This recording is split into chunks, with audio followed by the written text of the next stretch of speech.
Hello all, this is Felsi from Metaflame. So இன்னைக்கு நம்ம string சீரீஸில் problem number 6 count the frequency of each character அப்படின்ற problem பற்றி பார்ப்போம். ஸோ இப்போ நம்ம ப்ராப்ளம் ஸ்டேட்மெண்ட்டில் என்ன கொடுத்துருக்காங்கிறது மட்டும் பார்க்கலாம். Given string str, count the frequency of each character present in the string and print each character along with the number of times it appears. So நம்மளுக்கு ஒரு ஸ்ட்ரிங் கொடுத்துருவாங்க. அந்த ஸ்ட்ரிங்கில் இருக்கக்கூடிய ஒரு கேரக்டர்ஸும் எத்தனை டைம்ஸ் அக்கர் ஆயிருக்கு அப்படின்ற அந்த கேரக்டர் அண்ட் அதனுடைய கவுண்ட்டையும் நம்ம வந்து பிரிண்ட் பண்ணணும். ஸோ இதுக்கு வந்து asked us to use an efficient approach with a frequency array அப்படின்னு சொல்லியிருக்காங்க. ஸோ ஃப்ரீக்வன்சி அரேனா என்ன அப்படின்றத நம்ம ஃபர்தராக நம்ம பார்க்கலாம். ஸோ இப்போ நம்ம ஃபர்ஸ்ட் எக்ஸாம்பிள் இன்புட்டில் என்ன கொடுத்துருக்காங்கன்றதை பார்ப்போம். ஸோ நம்மளுக்கு இங்கே இன்புட்டில் str ஈக்குவல் டு பனானா அப்படின்னு சொல்லி ஒரு ஸ்ட்ரிங் கொடுத்துருக்காங்க. ஸோ இந்த ஸ்ட்ரிங்கில் b அப்படின்றது 1 டைம்ஸ் வந்திருக்கு, a 3 times and n 2 times. So இந்த மாதிரி ஒரு கேரக்டரோட ஃப்ரீக்வன்சிஸும் நம்ம வந்து பிரிண்ட் பண்ண போகிறோம். ஸோ இதுதான் நம்மளுடைய அவுட்புட். ஸோ எக்ஸ்ப்ளனேஷன் பார்த்தீங்க அப்படின்னா b வந்து எனக்கு 1 டைம் அக்கறை இருக்குது, a 3 டைம்ஸ் அக்கறை இருக்குது, n வந்து 2 டைம்ஸ் அக்கறை இருக்குது. ஸோ அதனோட ஃப்ரீக்வன்சிஸ் எல்லாத்தையுமே நம்ம வந்து கேல்குலேட் பண்ணி நம்ம அவுட்புட்டில் பிரிண்ட் பண்ண போகிறோம். ஸோ அதே மாதிரி இங்கே பார்த்தீங்கன்னா எக்ஸாம்பிளுக்கு ஹலோ அப்படின்ற ஒரு ஸ்ட்ரிங்கில் பார்த்தீங்கன்னா e 1 time, h 1 time, l 2 time, e 1 time அந்த மாதிரி இருக்குது. அண்ட் மெட்டாஃப்ளேம். ஸோ இதுலேயுமே நம்மளுக்கு ஒரு கேரக்டர்ஸ் அண்ட் அதோட ஃப்ரீக்வன்சிஸையும் நம்ம வந்து பிரிண்ட் பண்ணியிருக்கோம். ஸோ இப்போ நம்ம வந்து ப்ராப்ளம் நம்ம வந்து கோட் பண்ணலாம் அண்ட் ஃப்ரீக்வன்சி அரே என்ன அப்படின்றது பார்ப்போம். அதுக்கு முன்னாடி இந்த கன்ஸ்டன்ஸ் நம்ம பார்த்துப்போம். ஸோ நம்ம கன்ஸ்டன்ஸ் இங்கே லென்த் வந்து லெஸ் தென் இவ்வளோ தான் இருக்கணும் அண்ட் அதே மாதிரி ஃப்ரீக்வன்சியோட சைஸ் 256 தான் இருக்கணும் அப்படின்னு சொல்லி நம்ம கன்ஸ்டன்ஸ் கொடுத்தாச்சு. ஸோ இங்கே பார்த்தீங்கன்னா நம்ம இனிஷியலாக இன்ட் ஃப்ரீக்வன்சி அரே அப்படின்னா என்னென்னு பார்ப்போம். ஸோ இதில் வந்து நம்ம இப்படி தான் ஸ்டார்டிங்கில் வந்து அசைன் பண்ணணும். ஃப்ரீக்வன்சி அரேக்கு 256 அப்படி தான் இருக்கணும். பிகாஸ் ஆஸ்கி கேரக்டர்ஸோட ரேஞ்ச் எவ்வளோ இருக்கும்னு பார்த்தீங்கன்னா 0லேருந்து 255 வரையும் இருக்கும். ஸோ அதனால தான் நம்ம வந்து சைஸ் 256 அப்படின்னு சொல்லி நம்ம இங்கே டினோட் பண்ணியிருக்கோம். ஸோ இந்த ஃப்ரீக்வன்சி அரேல என்ன இருக்கும்னு பார்த்தீங்க அப்படின்னா இனிஷியலாக எனக்கு ஆஸ்கி வேல்யூ 0 to 255 ரேஞ்சஸ் இருக்கனால எனக்கு ஒரு கேரக்டர்ஸ்க்கும் ஒரு ஆஸ்கி வேல்யூஸ் இருக்கும். ஸோ அது நம்மளுக்கு எல்லாருக்குமே தெரியும். ஸோ ஒரு ஜாவா ஆர் எனி ப்ரோக்ராமிங் லாங்குவேஜில் ஒரு கேரக்டர்ஸ்க்கு நம்ம ஒரு ஆஸ்கி வேல்யூஸ் யூஸ் பண்ணியிருப்போம். ஸோ பார்த்தீங்கன்னா கேபிட்டல் ஏக்கு 65, ஸ்மால் ஏக்கு 97 இந்த மாதிரி ஒரு வேல்யூஸ் இருக்கும். ஸோ அதை டினோட் பண்ணுறதுக்கு தான் நம்ம இந்த ஃப்ரீக்வன்சி அரே அப்படின்னு சொல்லி யூஸ் பண்ணுவோம். ஸோ இங்கே பார்த்தீங்கன்னா நம்ம ஃப்ரீக்வன்சி அரேல இனிஷியலாக எப்படி இருக்கும்னு பார்த்தீங்கன்னா இண்டெக்ஸ் 0க்கு வேல்யூவும் 0வாக இருக்கும் அண்ட் 1க்கு 0வாக இருக்கும். அந்த மாதிரி 255 வேல்யூஸ் இருக்கும். இனிஷியலாக அதோட வேல்யூ 0வாக தான் இருக்கும் இந்த ஃப்ரீக்வன்சி அரேல. ஸோ இப்போ நம்ம எக்ஸாம்பிள் பார்த்தீங்க அப்படின்னா இங்கே நான் ஏபிஏ அப்படின்னு ஒரு ஸ்ட்ரிங்கை நான் வந்து இன்புட்டாக கொடுக்குறேன்னு வச்சுக்கோங்க. ஸோ இந்த ஏவோடைய ஃப்ரீக்வன்சி ஆஃப் கேரக்டர், அதாவது ஏவோடைய கேரக்டர் என்ன அப்படின்றத நம்ம முதல்ல பார்ப்போம். ஆஸ்கி வேல்யூ என்னன்னு பார்ப்போம். ஸோ அதோட ஆஸ்கி வேல்யூ 97 அண்ட் பியோட ஆஸ்கி வேல்யூஸ் என்னன்னு பார்த்தீங்கன்னா 98. ஸோ நம்ம என்ன பண்ணோம் அப்படின்னா இந்த ஃப்ரீக்வன்சி அரேல இந்த 97th இண்டெக்ஸில் நம்ம வந்து ஸ்டோர் பண்ணோம். ஸோ இப்போ பார்த்தீங்கன்னா இனிஷியலாக எனக்கு ஃப்ரீக்வன்சி ஆஃப் 97 0வாக தான் இருக்க போகுது அண்ட் ஃப்ரீக்வன்சி ஆஃப் 98 எனக்கு 0வாக தான் இருக்க போகுது. இனிஷியலாக 0 to 255 எல்லா வேல்யூஸுமே 0 தான் இருக்க போகுது. எனக்கு ஏன்ற கேரக்டருக்கு 97 ஆஸ்கி வேல்யூன்றது எனக்கு தெரியும். ஸோ என்ன பண்ணோம் அப்படின்னா ஃபர்ஸ்ட் நான் ஸ்ட்ரிங்லேருந்து ஒரு கேரக்டர் நான் ஆக்சஸ் பண்ணிப்பேன்.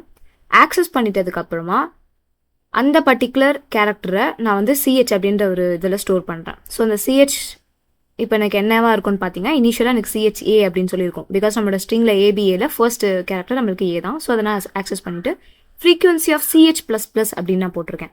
ஸோ இங்கே பார்த்தீங்கன்னா இது எது டினோட் பண்ணுது அப்படின்னா ஃப்ரீக்வன்சி ஆஃப் 97 ப்ளஸ் ப்ளஸ் அப்படின்றத நம்மளுக்கு டினோட் பண்ணுது. பிகாஸ் நம்மளுக்கு இங்கே சிஹெச்சோடைய அதாவது ஏவோடைய ASCII value 97, so frequency of 97 plus plus அப்படின்னு இருக்குது. அப்போ இது என்ன பண்ணோம் அப்படின்னா ஃப்ரீக்வன்சி ஆஃப் 97th இண்டெக்ஸில் இருக்கக்கூடிய வேல்யூ இனிஷியலாக 0வாக தான் இருக்கும். ஸோ நம்மளுக்கு எல்லாமே இனிஷியலாக 0 தான் இருக்கும். ஸோ இப்போதைக்கு நம்ம பார்த்தோம் அப்படின்னா ஃப்ரீக்வன்சி ஆஃப் 97 0வாக தான் இருக்க போது. ஆஃப்டர் அதாவது இந்த ப்ளஸ் பண்ணதுக்கப்புறம் என்ன ஆகும்னா அதோட வேல்யூ 1ஆக சேஞ்ச் ஆகிடும். அந்த பர்டிகுலர் 97th இண்டெக்ஸ் மட்டும் 1ஆக சேஞ்ச் ஆகும். நெக்ஸ்ட் கேரக்டர் பி பார்க்கலாம். ஸோ கேரக்டர் பிக்கு பார்த்தீங்க அப்படின்னா நம்மளுக்கு தெரியும் ஃப்ரீக்வன்சி வேல்யூ அதாவது ASCII value 98. So frequency of 98 plus plus அப்படின்னு சொல்லி நான் வந்து அங்கே அசைன் பண்ணுவேன். ஸோ இனிஷியலாக எனக்கு இங்கே பார்த்தீங்கன்னா 98th இண்டெக்ஸில் 0வாக தான் இருக்கும். இங்கே ப்ளஸ் யூஸ் பண்ணதுக்கப்புறமா எனக்கு 1 அப்படின்னு சொல்லி சேஞ்ச் ஆகும்.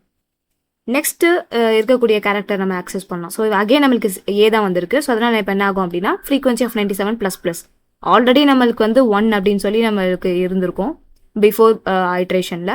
ஸோ இப்போது அந்த 1ஓட மறுபடியும் ஒரு 1 இன்க்ரிமெண்ட் ஆகி எனக்கு ஃப்ரீக்வன்சி ஆஃப் 97 வேல்யூ 2 அப்படின்னு சொல்லி எனக்கு இன்க்ரிமெண்ட் ஆகிடும். ஸோ இங்கே பார்த்தீங்கன்னா எனக்கு 97th இண்டெக்ஸ் வேல்யூ 2ஆகவும் 98 இண்டெக்ஸ் 1ஆகவும் ஃப்ரீக்வன்சி அரேல எனக்கு இப்போ வந்திருக்கும். ரிமைனிங் எலிமெண்ட்ஸ் எல்லாமே 0வாக தான் இருக்கும். ஸோ இங்கே பார்த்தீங்கன்னா 97ன்றது ஏவை குறிக்குது அண்ட் 98 அப்படின்றது பீன்ற கேரக்டர் குறிக்குது. ஸோ இங்கே பார்த்தீங்கன்னா frequency of C H plus plus use பண்ணியிருக்கோம். இங்கே நம்ம சிஹெச் தான் யூஸ் பண்ணியிருக்கோம் இன்ஸ்டெட் ஆஃப் இன்ட் சிஹெச் நம்ம யூஸ் பண்ணலை.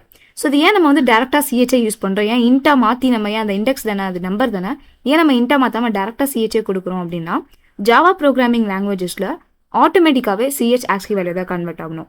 ஸோ அதனால் நம்ம இந்த இன்ட் அப்படின்றது கொடுக்க தேவையில்ல, டேரெக்டாக நம்ம சிஹெச்சாவே நம்ம வந்து யூஸ் பண்ணிக்கலாம். பிகாஸ் இது ஆட்டோமேட்டிக்காகவே நம்மளுக்கு இன்டீஜர் ஒரு ஆஸ்கி வேல்யூவை தான் அது வந்து கன்வெர்ட் பண்ணும். ஸோ அதை நம்ம அரே இண்டெக்ஸாக யூஸ் பண்ணிக்கலாம். நம்ம ஸ்பெசிஃபிக்காக இன்ட் ஆஃப் சிஹெச் அப்படின்னு கொடுக்கணுன்ற அவசியம் இல்லை. ஸோ நம்ம டேரெக்டாகவே இந்த ஃப்ரீக்வன்சி ஏரியாவில் நம்ம சிஹெச் யூஸ் பண்ணிக்கலாம். ஸோ இங்கே பார்த்தீங்கன்னா எனக்கு இந்த மாதிரி தான் நம்மளுடைய ஐட்ரேஷன் இந்த பர்டிகுலர் ஸ்ட்ரிங்குக்கு வந்து அக்கர் ஆகும். என்னோட ஃப்ரீக்வன்சி ஏரியாவில் ஒரு ஆஸ்கி கேரக்டர் ஏற்ற மாதிரி அந்த வேல்யூவை நம்ம வந்து சேஞ்ச் பண்ணிக்கலாம். ஸோ இப்போ கோட் பார்க்கலாம். இங்கே பார்த்தீங்கன்னா நான் இனிஷியலாக ஸ்கேனர் கிளாஸ் கிரியேட் பண்ணியாச்சு அண்ட் என்டர் ஸ்ட்ரிங் அப்படின்னு சொல்லி ஒரு பிரிண்ட் ஸ்டேட்மெண்ட் கொடுத்துட்டு ஸ்ட்ரிங் அப்படின்ற ஒரு வேரியபிள் டிக்ளேர் பண்ணியாச்சு. ஸோ இதுக்கப்புறம் நான் வந்து ஒரு ஃப்ரீக்வன்சி அரே வித் சைஸ் 256, ஏன்னா நம்ம 0 to 255 ஆஸ்கி வேல்யூஸ் இருக்கனால. அண்ட் நெக்ஸ்ட் என்ன பண்ணுறேன்னு பார்த்தீங்கன்னா ஃபார் லூப்பில் ஸ்ட்ரிங்கை நான் ஐட்ரேட் பண்ணி ஒரு கேரக்டருக்கும் frequency of C H plus plus use பண்ணுறேன். பிகாஸ் நம்ம ஒரு கேரக்டரும் நம்ம வந்து இங்கே ஆக்சஸ் பண்ணி அதோடைய ஃப்ரீக்வன்சியை நம்ம ஸ்டோர் பண்ணோம் இல்லையா. ஸோ அந்த பர்டிகுலர் லைன் தான் இது. ஸோ ஒரு கேரக்டர் நான் ப்ளஸ் பண்ணுவேன். அதுக்கப்புறம் என்ன பண்ணுறேன் அப்படின்னா என்னுடைய ஃபார் லூப் அதாவது ஃப்ரீக்வன்சி லூப் ஃபுல்லாகவே நான் ஐட்ரேட் பண்ணுறேன். ஃப்ரீக்வன்சி அரேவை ஃபார் லூப் வச்சு ஃபுல்லாக ஐட்ரேட் பண்ணுறேன் 256 வரையும். ஸோ இதில் எதெல்லாம் எனக்கு கிரேட்டர் தென் 0 இருக்கோ, அதாவது எனக்கு இருக்கக்கூடிய கேரக்டர்ஸ் அட்லீஸ்ட் 1 ஆச்சும் எனக்கு வந்திருக்கணும். ஸோ அதனால் அந்த எதெல்லாம் கிரேட்டர் தென் 0 இருக்கோ அந்த பர்டிகுலர் இண்டெக்ஸை கேரக்டராக மாற்றி அதனுடைய ஃப்ரீக்வன்சி ஆஃப் 5, அதாவது அந்த வேல்யூவை நான் வந்து பிரிண்ட் பண்ண போகிறேன். ஸோ நம்ம கேர் ஆஃப் 5 ஏன் யூஸ் பண்ணுறேன், அந்த இண்டெக்ஸை கேரக்டராக மாற்றி நம்ம அவுட்புட்டில் பிரிண்ட் பண்ணுறதுக்காக நான் யூஸ் பண்ணுறேன். அண்ட் ஃப்ரீக்வன்சி ஆஃப் 5 அந்த வேல்யூ ரிட்டர்ன் பண்ணும். ஸோ இங்கே அனதர் எக்ஸ்ட்ரா பேசஸ் நான் வந்து இங்கே இன்க்ளூட் பண்ணுறேன். ஸோ இங்கே பார்த்தீங்கன்னா இம்போர்ட் java.util.scanner யூஸ் பண்ணியிருக்கோம். ஸோ இங்கே எனக்கு ஒரு ப்ராப்ளம் வந்திருக்கு. என்னன்னு பார்த்தீங்கன்னா SC இஸ் நெவர் க்ளோஸ்ட் அப்படின்னு சொல்லி வந்திருக்கு. ஸோ இந்த மாதிரி வரும்போது நம்ம sd.close அப்படின்னு சொல்லி நம்ம இங்கே டிக்ளேர் பண்ணோம்னா அந்த ப்ராப்ளம் எரேஸ் ஆகிடும். ஸோ இப்போ நம்ம வந்து இதை ரன் பண்ணி பார்ப்போம். ஸோ ஃபஸ்ட் கம்பைல் பண்ணியாச்சு. ஸோ இந்த ரோவில் இப்போ நம்ம ரன் பண்ணுவோம். இப்போ எனக்கு என்டர் ஸ்ட்ரிங் அப்படின்னு சொல்லி கொடுத்துருக்காங்க. ஸோ நான் பனானா அப்படின்னு சொல்லி டைப் பண்ணுறேன். ஸோ இங்கே பார்த்தீங்கன்னா எனக்கு ABN அதாவது ஆல்ஃபபெட்டிக் ஆர்டரில் எனக்கு ஒரு வேல்யூஸும் எனக்கு வந்து பிரிண்ட் ஆயிருக்கு. ஸோ இது ஃப்ரீக்வன்சி அரேலேருந்து ஒரு வாட்டி ஆக்சஸ் பண்ணி எனக்கு வந்து பிரிண்ட் பண்ணியிருக்கோம்.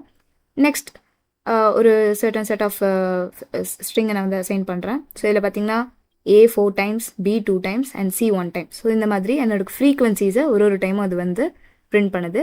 ஸோ இதுதான் count frequency of each character in an array using frequency array. So இதில் ஏதாவது டவுட் இருந்துச்சு அப்படின்னா you can ask in the comment section. Thank you.